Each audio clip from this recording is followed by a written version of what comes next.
What the heck can board games teach about history? One of my favorite aspects of board gaming is that it can give a unique form of insight into historical events. I want to chat about this with regard to a game called Sekigahara, here today on Legendary Tactics.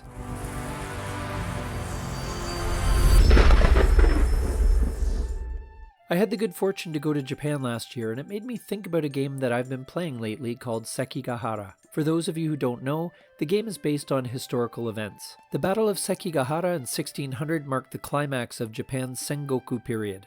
After the Emperor Toyotomi Hideyoshi's death at age 61, power struggles ensued between the loyal factions that supported his 5-year-old heir, Hideyori, and an upstart Tokugawa Ieyasu. Tokugawa saw the opportunity to seize power and formed alliances with regional warlords, known as daimyo, across Japan, while the Toyotomi loyalists prepared to defend their position.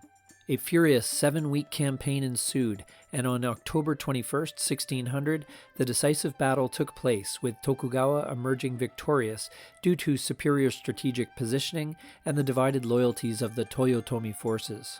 Tokugawa's victory led to his appointment as shogun in 1603, establishing the Tokugawa shogunate and ending the Sengoku era.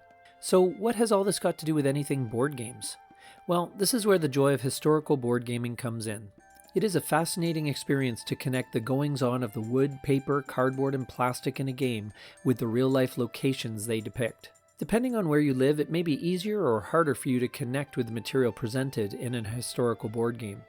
And it's one thing if that history is just down the street from you, or if it incorporates an aspect of travel.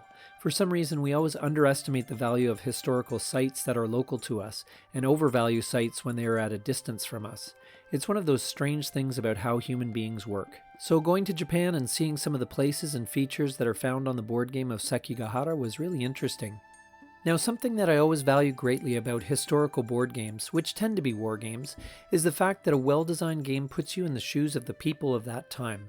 What would you do when faced with the same situation? Would you choose differently?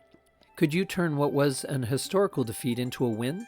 Or will your mistakes mean clutching defeat from the jaws of victory? Beyond that, I think that historical gaming is at its best when, if a player is faced with a decision that could go any number of ways, the player chooses the same thing as his or her historical counterpart, not because it is decided ahead of time by the rules or mechanics of the game, but rather because, based on that particular situation, it was the best possible choice. Or, it could be argued that it was the inevitable choice, given that both the player and the historical counterpart had the successful achievement of the same goal in mind. And games like Sekigahara are fascinating because, although greatly abstracted, the decision space faced by both players is roughly the same as it was in reality.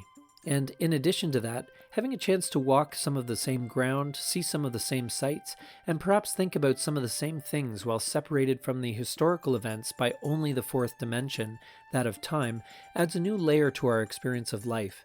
To engage with the history in a unique way with simple bits of wood, paper, plastic, and cardboard, governed by a set of rules, scratched into a thin book to give life to some old tales of the past is worthwhile, I think. That's why historical gaming means a lot to me. Thanks for watching. This is Legendary Tactics.